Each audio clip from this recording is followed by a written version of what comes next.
How did football go from looking like this to this? And then Well, you see, like most things nowadays, football was made in China. It all started about 2,000 years ago when some Chinese villagers got bored and made a ball out of leather, feathers, and hair. And boom! The first football was made. The game was simple back then. None of that offside and red card nonsense. Just a couple of guys kicking a ball between bamboo cones in the streets of China, and it was called Cuju. This Cuju was played through medieval times in Europe, but roll on a couple thousand years to 1863 and modern football was born. On October 26, 1863, the English Football Association was formed, and the original football rulebook was written. They prevented players from carrying the ball with their hands, banned violent play, and even introduced the offside rule, or some weird version of it. With this new standard set of rules and the British Empire taking over the world, the game started to spread like wildfire. On May 21, 1904, FIFA was born. Around this time, some of the biggest football clubs we know today were created as leagues started to form and clubs started to play against each other. But in 1930, football would change forever. The first ever World Cup was played. Football became a global phenomenon, but not for long because football was about to enter its dark ages. In 1939, some Austrian man with a mustache wanted to conquer the world and kicked off some war you might have heard of.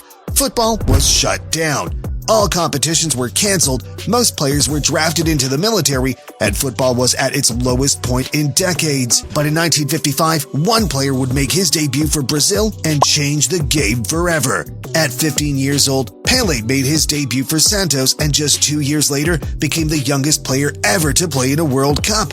17 years of age and Pelé tore it up. 2 goals in the final, and Pelé became the youngest World Cup winner, a record that he still holds today. This World Cup birthed the first football superstar, a player who was not only a football player but a cultural icon. Pelé picked up another 2 World Cups for Brazil and a few goals along the way.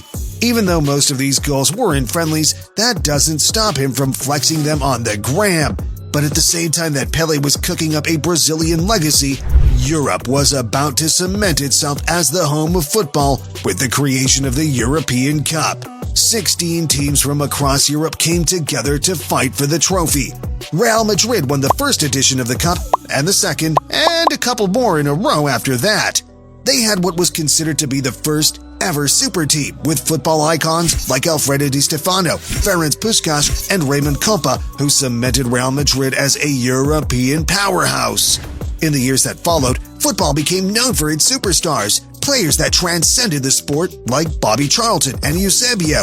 But in 1966, 2 football players were about to rise to the top of the world and change the landscape of football in very different ways. Picture it, 1966. England had just won the World Cup. Red cards weren't even a part of the game yet, and 2 stars had just made their debuts for Man United and Ajax. George Best and Johan Cruyff. They both had more talent than you could even imagine, and both dazzled fans on the pitch. Cruyff was part of an Ajax team that revolutionized the style of football played around Europe. He was at the center of the new total football philosophy. This wasn't the direct long ball into the box football that was known at the time. They played sexy football, dynamic positions, one-touch passes, high pressing, which made for a better viewing experience for the fans along with better results on the pitch. But George Best, on the other hand, was more focused on the rock star life. Don't get me wrong, Best was a pure talent on the pitch. I'm talking dribbles and goals that England had never seen before. But man preferred to score off the pitch. Best was a celebrity. All the women wanted him, and he wanted all the women. Parties, booze, cars, he wanted the lot, and he had the lot. He famously said, "If you'd given me the choice of going out and beating 4 men and smashing a goal in from 30 yards against Liverpool, or going to bed with Miss World, it would have been a difficult choice. Luckily, I had both." Cruyff and Best enjoyed the late 60s and 70s at the top of the game, and both retired in 1984, making way for a new football icon to take over. The 1980s were a great time for football. It marked a significant rise in televised football and also saw the rise of Italian football with the 1982 World Cup victory for Italy and great success in the Champions League from AC Milan, Inter Milan, and Juventus. But the most notable part of this rise in Italian football was marked by the arrival of one player. On the 5th of July, 1984, Napoli unveiled their new signing to a stadium full of 75,000 fans. This was none other than Diego Maradona. The Argentinian arrived on the shores of Naples and transformed the club from a B-tier Italian side to winning their first ever league title and their second. He was the catalyst for Napoli's golden era in a time when Italian football was so strong. Although he did have a couple of controversies along the way, most notably in the 1986 World Cup quarterfinal, the goal that broke England's hearts, the hand of God.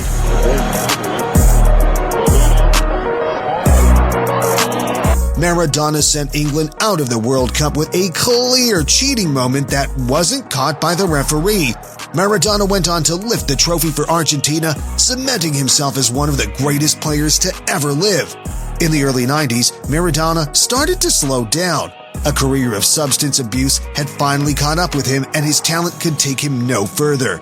After testing positive for drugs, Maradona was given a 15-month ban from football and left Napoli. He made a return to football a couple of years later, but history repeated itself. Another drug test and another ban until he eventually retired in the late 90s. Now, the 90s were a significant time in the history of football. The offside rule was changed to the way we know it today, or at least most of us do. Sir Alex Ferguson had just been appointed as Manchester United manager, sparking a 26-year dynasty. Johan Cruyff took charge as the manager of Barcelona, implementing his total football philosophy. The European Cup was rebranded into the Champions League, and most notably, the English League was transformed into the Premier League. This shift to the Premier League structure saw a focus placed on TV rights and more focus on generating revenue. This would be the start of the big money coming into English football. This decade saw Man United rise to prominence in England, capping off the century with the first treble in English football. Real Madrid and Barcelona battled it out in La Liga, ending the decade with 5 titles to Barca, 4 to Real. The Serie A was largely dominated by AC Milan, thanks to iconic defenders like Maldini and Baresi. The players that would rise to prominence in this decade are known as the greatest generation of football players. Zinedine Zidane made his move to Juventus in 1996, where he would quickly become the best playmaker in the world, and over in Brazil, there was a striker with talent that nobody had ever seen before. Ronaldo Nazario would make the move from Cruzeiro to PSV and then to Barcelona. His scoring rate was unheard of, having 200 career goals by the age of 20. He picked up back-to-back Ballon d'Ors in the 96 and 97 seasons and was undoubtedly the best player in the world at the time.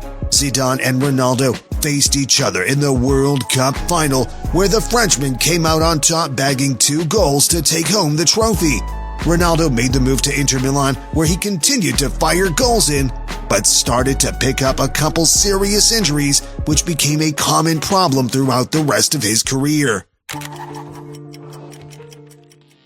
As the century came to a close and the 2000s came knocking, Real Madrid weren't playing around. Florentino Perez was collecting infinity stones, making a team full of stars, the Galacticos.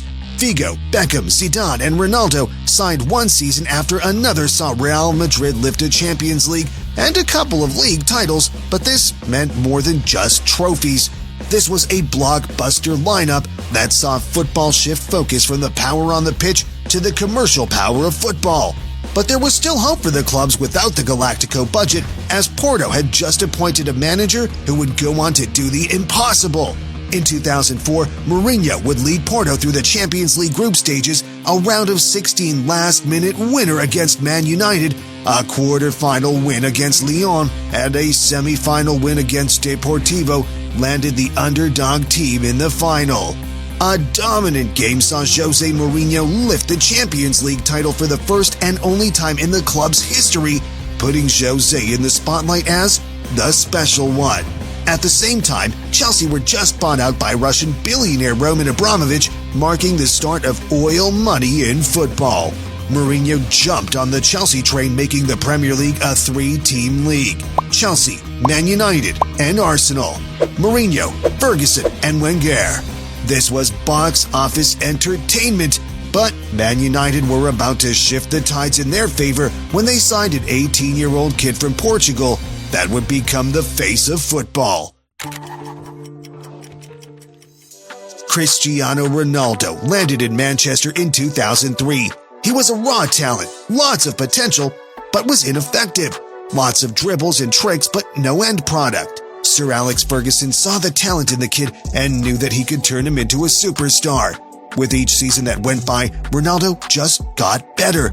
4 league goals in his first season, 5 in the second, then 9, 17, and in the 2007 season, he broke the Premier League goal-scoring record, bagging 31 league goals, also lifting the Premier League, the Champions League, and his first Ballon d'Or. One more season with United saw him lift a 3rd Premier League title in a row before Real Madrid smashed the transfer world record, dropping $100 million on the superstar. This transfer was the start of the La Liga dominance that would last the next 10 years because as he signed for Real Madrid, there was a kid playing in Barcelona who was making headlines week after week. Lionel Messi made his debut for Barcelona in 2004 after graduating from the academy, and just like Ronaldo, there was a season-by-season build-up, but his talent was undeniable. But Messi's career would explode when Pep Guardiola signed as the Barcelona manager in 2008. 1 year later, Barcelona would lift the treble, beating Ronaldo's Man United in the final, where Messi scored 34 league goals and picked up his first Ballon d'Or. So, now the year is 2009. 1 Ballon d'Or to Messi and 1 to Ronaldo. A Champions League each too, and they were now playing for the 2 biggest clubs in Spain with a rivalry that spanned a century. Shit was about to get interesting. Spanish football was taking over. The Spanish national team would go on to win 3 tournaments back-to-back with legends like Xavi, Iniesta, Ramos, and Casillas. Pep Guardiola and Messi would go on to win 3 Champions Leagues in 4 years, only losing 1 year out to Jose Mourinho's Inter Milan. Messi would pick up 4 Ballon d'Ors in a row, leaving Ronaldo for dust. That was it. Messi was the greatest player of all time at just 25 years old. He had set records nobody would ever break, like his 91 goals in a year or his 4 Ballon d'Ors. But Real Madrid and Ronaldo would bounce back in 2013 and 14, winning the Champions League and Ronaldo picking up back-to-back Ballon d'Ors.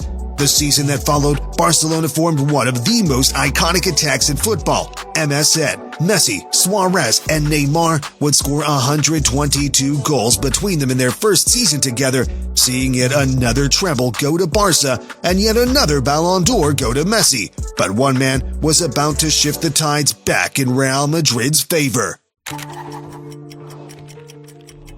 In January 2016, Zinedine Zidane was appointed as manager of Real Madrid. This team would go on to win 1 Champions League and another, completing the three-peat. This also saw Ronaldo pick up yet another 2 Ballon d'Ors, leaving Messi and Ronaldo at a 5-5 stalemate. We also saw Luka Modric picking up a Ballon d'Or in 2018, which marked the end of a 10-year back and forth between Messi and Ronaldo. Now, I know that Messi and Ronaldo were the faces of this era, but there were a few other notable moments in this period. I'm talking a World Cup final in 2016 that saw Zidane on smoke, a Panenka penalty, and a headbutt in a dramatic loss to Italy, a Brazilian nightmare in a 7-1 loss in the 2014 World Cup to Germany, who won the whole tournament. Manchester City and PSG joined Chelsea as big clubs thanks to oil money investments.